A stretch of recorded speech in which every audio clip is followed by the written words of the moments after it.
Bonjour à tout le monde. Aujourd'hui, on va parler du pouvoir des miroirs. Les miroirs sont très puissants pour engendrer des changements. Le miroir peut porter une transformation alchimique dans la personne. Et je vais vous conduire dans ce voyage.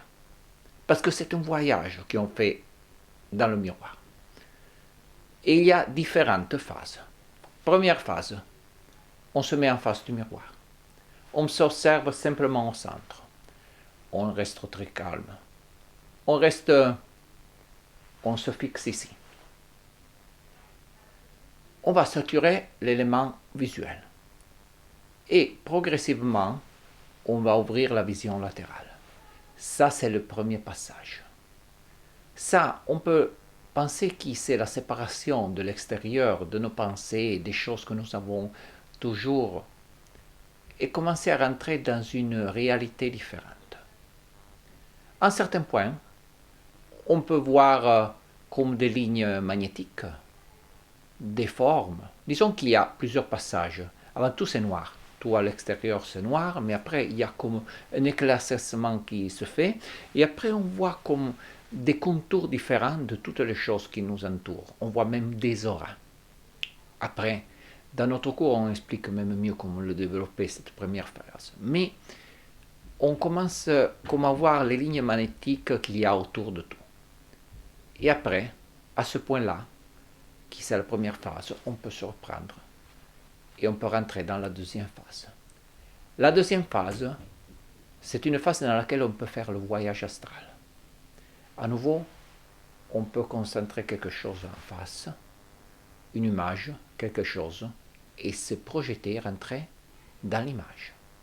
On peut voir sa maison, on peut voir son passé. Ça, c'est une technique qui est très puissante pour les régressions. On rentre dans le domaine de l'imagination. Mais après, on peut se reprendre encore.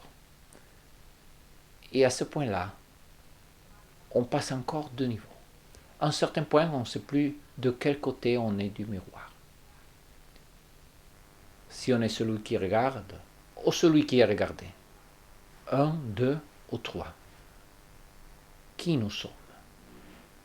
En réalité, c'est comme si la conscience, c'est comme s'il y a un changement de conscience. Et ce changement de conscience, qui n'est plus identifié avec la personne, c'est très important, très libératoire. Mais après, on peut encore continuer. Et à ce point-là, on arrive au pont de cristal.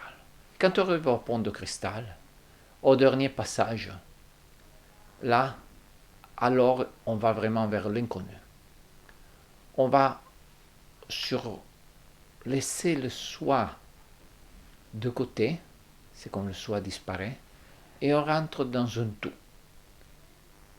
Ainsi on voit qu'avec les miroirs, très simplement, on peut développer toute une série d'états, progressivement plus forts, et avec une technique très simple, on va découvrir soi-même. Les miroirs peuvent être une façon très puissante d'alchimie intérieure. Je parlerai des symboles et des miroirs dans une autre vidéo. Pour le moment, cette vidéo c'est surtout pratique pour vous dire des expériences possibles. Ce ne sont pas les seules, à dire la vérité. Il y a aussi d'autres expériences qu'on peut faire avec les miroirs.